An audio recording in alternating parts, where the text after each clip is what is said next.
Hola, soy Ángela Guzmán, psicóloga, máster en orientación educativa familiar, apasionada por la educación familiar y las relaciones afectivas. Acompáñame en este espacio a descubrir a través de las películas, series, canciones y libros una manera diferente de reflexionar sobre el amor, la familia y la educación. Te espero.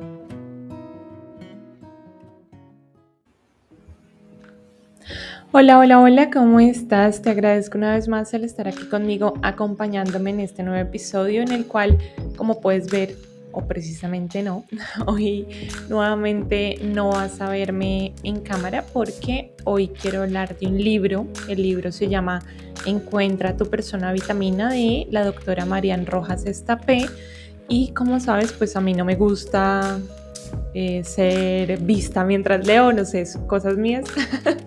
Así que hoy te pido que por favor te concentres únicamente en mi voz. Te voy a leer un apartado de este libro que es el apartado del capítulo 8, No es bueno que el hombre esté solo, porque quiero que veamos algunas de las situaciones que se presentan actualmente, sobre todo con jóvenes, pero también he visto adultos, con este sentimiento de soledad que se ha ido como transmitiendo, compartiendo y que nos afecta a nivel mental. Entonces quiero traer este capítulo en especial porque me interesó, pero también porque aún no termino por completo el libro. Realmente es un libro que me encontré de casualidad, como siempre, estas buenas y bonitas casualidades, y que me ha atrapado bastante en su lectura, así que muy seguramente en unos 15 días voy a poder darte como mi veredicto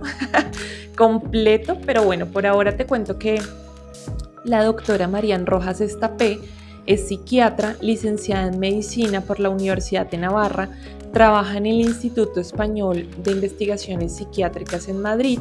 Su labor profesional se centra principalmente en el tratamiento de personas con ansiedad, depresión y trastornos de la personalidad y está especializada en estrés y trastornos somáticos. Algo que me gusta de haberme encontrado con este libro es que personalmente nunca me ha gustado la psiquiatría porque sentía que muchos de los tratamientos que yo conocía de personas cercanas que se estaban sometiendo a un tratamiento psiquiátrico consistía únicamente en el uso de pastillas y drogas y se dejaba de lado algo supremamente importante que es la psicoterapia, ¿sí? Entonces me gusta porque por lo menos la doctora Marian habla muchísimo de la importancia de la psicoterapia y cómo ella se enfoca mucho más en la psicoterapia, que obviamente usa el tema de drogas para iniciarla, ¿sí? Porque es necesario, porque durante el libro ella resalta cómo el cortisol, que es la hormona del estrés, para quien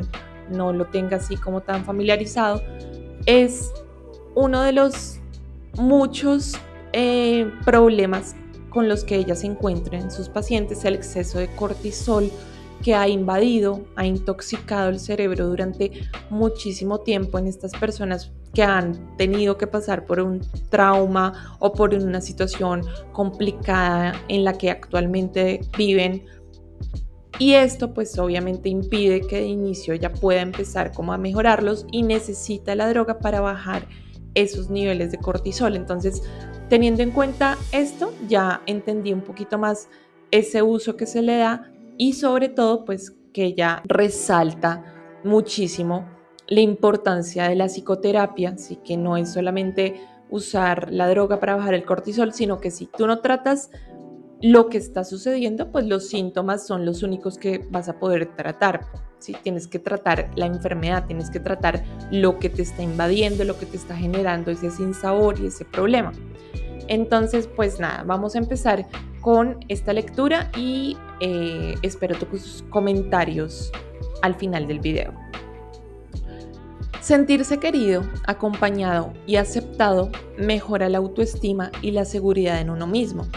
Además, influye en nuestra psicología porque las relaciones sanas alivian la peor de las heridas. Por el contrario, cuando nos sentimos solos de forma sostenida en el tiempo, esto nos perjudica enormemente. Por un lado, la soledad acompaña a múltiples enfermedades autoinmunes, inflamatorias, crónicas, neurológicas, oncológicas y psiquiátricas. Por otro, es un factor que incrementa el riesgo de padecer depresión, ansiedad, insomnio y numerosas enfermedades físicas. No es lo mismo soledad que aislamiento, ojo al dato. El último es mantener un contacto nulo o casi nulo con otros, por tanto es un estado objetivo, ¿sí? Imaginémonos algo como lo que vivimos desde el 2020, el aislamiento, el tener que separarnos físicamente de las personas, estar únicamente en casa con quienes convivíamos, algunos no convivían con nadie, pero algo que a mí, por lo menos a nivel personal, me llamaba la atención en ese momento era cómo se asumía de manera diferente el tema de la soledad, porque no es lo mismo estar aislado que estar solo. No es lo mismo que tú no estés con tu familia al lado que realmente te sientas solo, porque a través de una videollamada puedes sentirlo cerca, o incluso hay personas que viviendo con familia igual se sentían solas. Entonces, esto es lo que dice Marianne de la soledad. La soledad, en cambio, es subjetivo, derivado de no ser capaz de encontrar o mantener las relaciones personales que desearíamos. Es subjetivo ya que no depende de tener o no un círculo de amistades, sino que proviene de un desequilibrio entre lo que nos gustaría tener y lo que en verdad tenemos. La soledad bien elegida es el camino de partida para el autoconocimiento. Frenar, parar y cortar con el cúmulo de estímulos externos donde puede existir un exceso de ruidos emocionales y sociales nos ayuda a frenar esa intoxicación de cortisol en la que se encuentra inmersa gran parte de la sociedad. Es decir, realmente la soledad no es algo a lo cual le tengamos que huir, ¿sí? El sentirnos en soledad también ayuda a volver a reconectarnos con nosotros mismos. El tener ese espacio de recargar energías, puede ser que incluso tú, siendo un extrovertido de primera mano, que te encanta estar rodeado de personas, llega un punto en el que te sientes tan saturado de estar conviviendo con los demás, porque realmente hablar con otros, interactuar con otros, es emocionalmente demandante.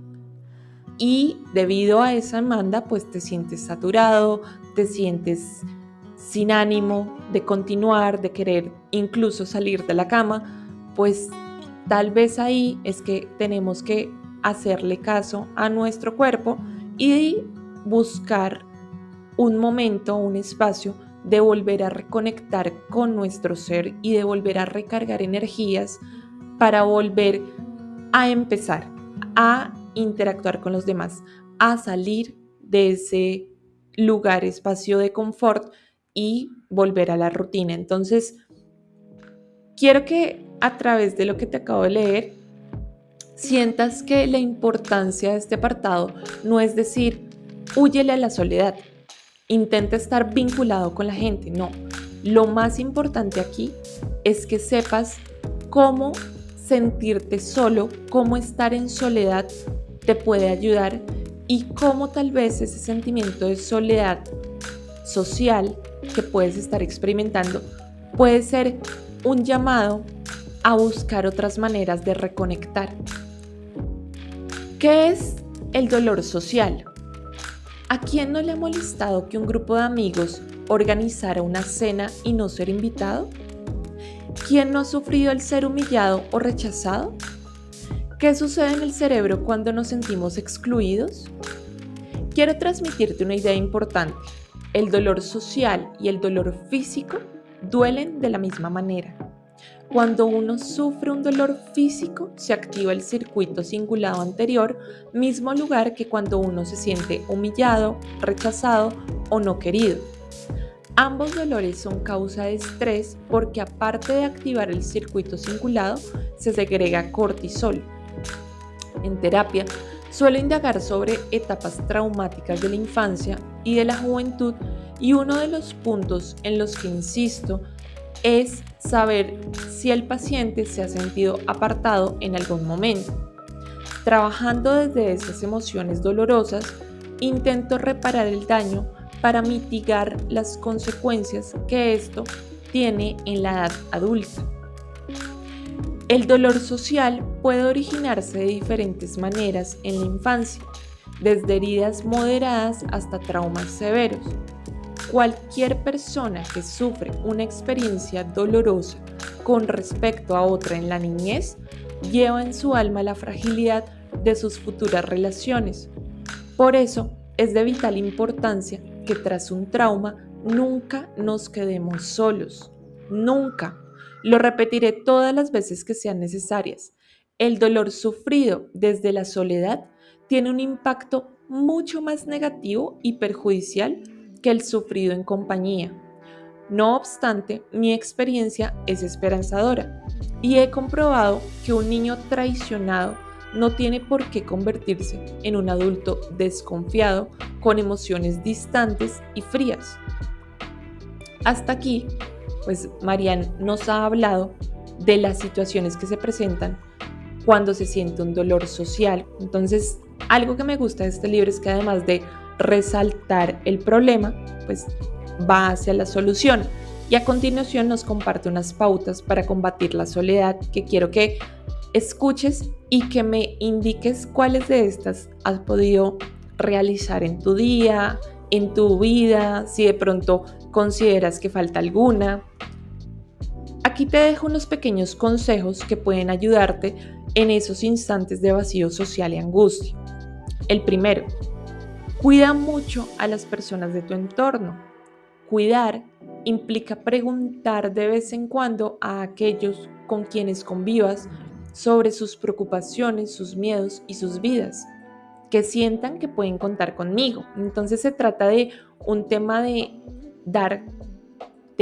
enfocarte en otros para conectar con ellos y saber cómo estás. A veces hay familias que pese a que conviven todos en un mismo espacio, no se conocen entre sí, porque no tienen ninguna intención de conectar entre sí, de saber cómo están, y esta falta de cuidado con las personas de tu entorno también los afecta sin que ellos se den cuenta. La segunda pauta: si hay personas importantes en tu vida con las que no puedas tratar físicamente, procura llamarlas por videoconferencia para que la interacción sea más plena. El contacto telefónico genera menor vínculo que la imagen, algo que nosotros hacíamos cuando yo trabajaba en pandemia en una oficina que tuvo que ir a teletrabajo. Fue siempre que hacíamos una videollamada, la hacíamos con cámara. Por lo menos desde el área que yo manejaba, la pauta era esa. Intentábamos hacer reuniones diarias con el equipo, con los equipos, pero siempre en estas reuniones procurábamos que la imagen estuviera presente, que la imagen de las personas, y que pudiéramos ver nuestras expresiones faciales, porque no era lo mismo hablar con una voz, ¿sí? La voz que te habla ya desde la oscuridad, a hablar con alguien con la cual tú podías llegar a entablar una cercanía, y que gracias a eso yo puedo decir, durante esos 2 años que estuvimos teletrabajando, los equipos se sintieron vinculados, el trabajo se siguió haciendo de manera articulada porque se evitó que perdiéramos de vista esa cercanía, que pudiéramos sentirnos en oficina pese a que ya no estábamos en oficina. La tercera pauta de la cual nos habla este libro es abraza mucho. Sé que la pandemia lo ha impedido, pero en cuanto sea posible, intenta recuperar ese hábito tan sano. Si vives con niños, abrázalos con frecuencia. Esos contactos físicos mejoran el sistema inmune y su desarrollo cognitivo. Entonces, por lo menos esta pauta es una de las cuales más me cuesta, porque dependiendo de cómo te han criado, pues se te puede dificultar. Entonces sí es algo que me gustaría de pronto poner en relación, porque sé que no a todo el mundo le queda fácil el abrazar, pero si tú eres de las personas que se siente bien en cercanía física y se siente bien dando un abrazo, abraza. Siéntete en la libertad de abrazar a las personas que te importan, que quieres, digamos que cuidar, ¿sí? Y sentir cerca, porque esto te permite luchar contra ese sentimiento de soledad. En mi caso, por lo menos te puedo decir que pese a que no me gusta abrazar adultos, excepto a mi esposo, que sí lo abrazo, a mí me encanta abrazar niños pequeños, porque de alguna manera siento que su abrazo es genuino. Y no es un abrazo por dar, sino que genuinamente cuando un niño pequeño te da un abrazo, como que lo hace a nivel emocional, ¿sí? Como un abrazo de oso que sale desde el corazón, y ese tipo de abrazos sí me gusta. Así que pues gracias a Dios tengo un niño en la casa, tengo a mi hijo a quien puedo abrazar muchísimo. Soy consciente de que abrazarlo le ayuda también a mejorar y a crecer emocionalmente en inteligencia emocional, pero también los abrazos y el contacto físico están demostrados a nivel científico que ayudan en el desarrollo del cerebro. Entonces no escatimamos abrazos para los niños pequeños y pues mucho menos para las personas que nos importan, porque abrazar nos conecta y nos ayuda a desarrollarnos a nivel cerebral. El siguiente consejo, la siguiente pauta que ella menciona es evitar las pantallas y entrar en modo offline de vez en cuando. Las cosas buenas suceden en la vida real, la virtual se basa en gratificaciones instantáneas. Entonces ya hemos hablado en algunos momentos de la dificultad que se tiene cuando a un niño pequeño o a un adolescente se le facilita una pantalla para que desconecte, ¿sí? Entonces nos queda más fácil que en una reunión familiar el niño o el adolescente esté metido en su pantalla. Pero el problema de esto es ¿qué estamos haciéndole a esa generación de seres humanos que vienen después de nosotros, haciendo que se desconecten y que tengan esa gratificación instantánea en la palma de su mano? Evitar las pantallas también nos ayuda a nosotros como adultos a darnos cuenta y a mostrarle a los demás que son importantes, porque no es lo mismo que yo tenga la pantalla del celular conectada mientras como, o que tenga el celular encima de la mesa mientras como, a que guarde el celular y mire a la persona que tengo al frente. No hay nada más bonito que tener una conversación con alguien que no está mirando constantemente hacia abajo a ver qué notificación le aparece. Tener esos modos offline pueden empezar desde pequeñas actividades o pequeños espacios durante el día que tú te marques y digas: en este momento durante 10 minutos voy a prestar total atención a mi pareja para que hablemos, para que compartamos, y voy a dejar de lado el celular, que estoy segura que en 10 minutos no se va a caer el cielo, no se va a caer la empresa, no se va a caer nada de lo que puedas desconectar ahí en esos 10 minutos. Lo siguiente que se menciona, o la siguiente pauta, es que si te sientes solo, sé amable. Una persona amable busca hacer la vida más agradable a la gente de su entorno. El amable es el que se deja amar. Sin este componente, las relaciones humanas son difíciles y complicadas de gestionar. Las mejores relaciones son aquellas donde nos sentimos apoyados por otros y viceversa. Debemos entender que nadie es perfecto, pero nos aceptamos con las limitaciones propias de cada uno, con el trato más amable posible, desde la amabilidad y la compasión. La oxitocina juega un papel fundamental. Podemos perdonar y sanar muchas de las heridas que se forman en el ser humano. Ser amable implica, si bien no comprender al otro, porque puede ser que tus vivencias y las del otro sean totalmente diferentes, por lo menos es aceptar que el otro sea diferente a ti. Y aceptar implica decir: ok, está bien, me marcaste este límite, está bien, no lo comprendo, pero lo acepto. Ok, está bien, hiciste esta actividad, pero yo quería que hicieras X actividad. Vale, lo entiendo. No fue algo que me hicieras a nivel personal porque me querías afectar.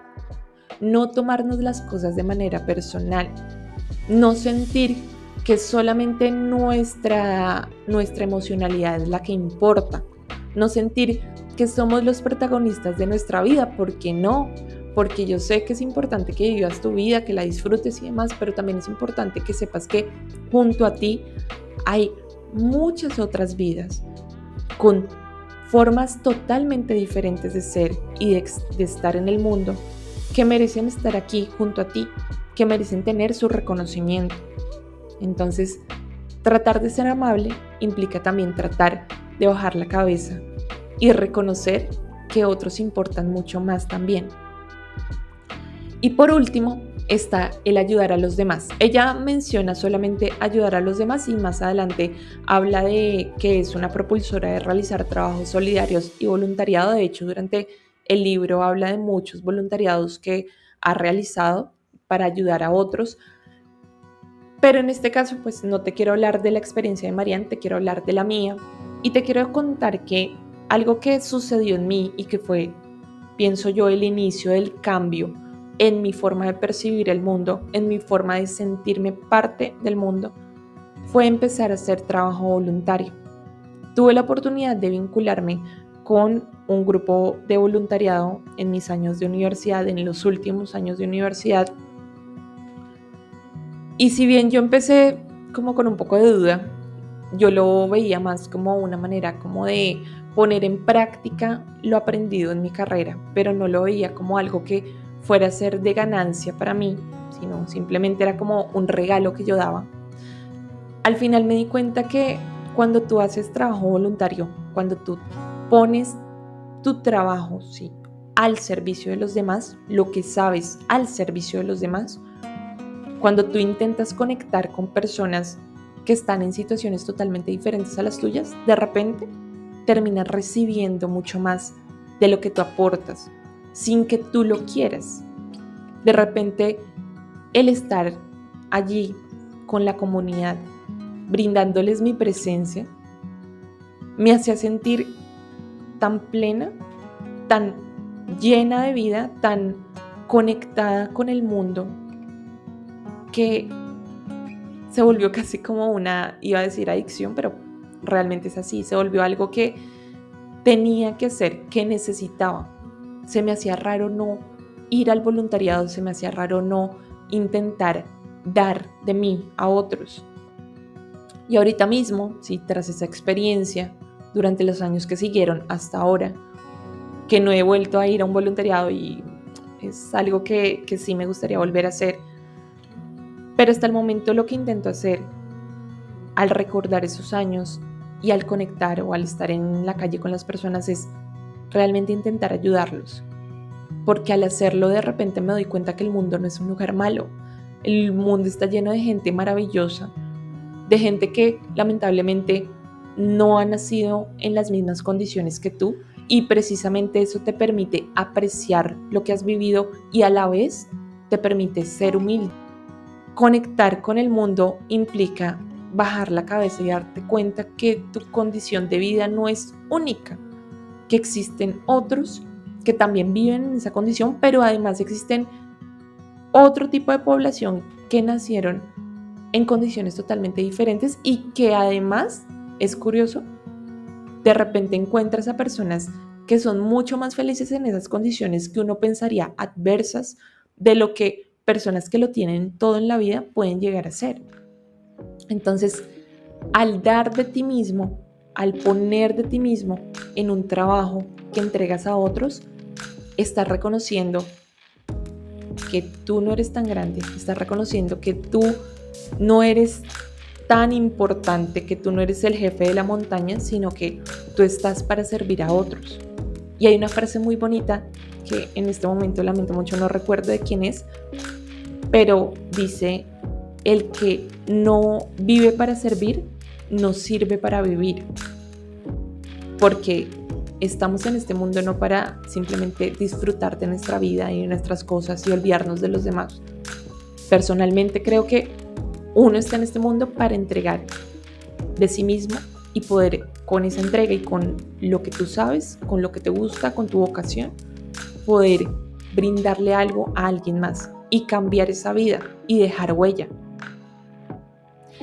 Y bueno, te agradezco una vez más el estar aquí acompañándome en este nuevo episodio.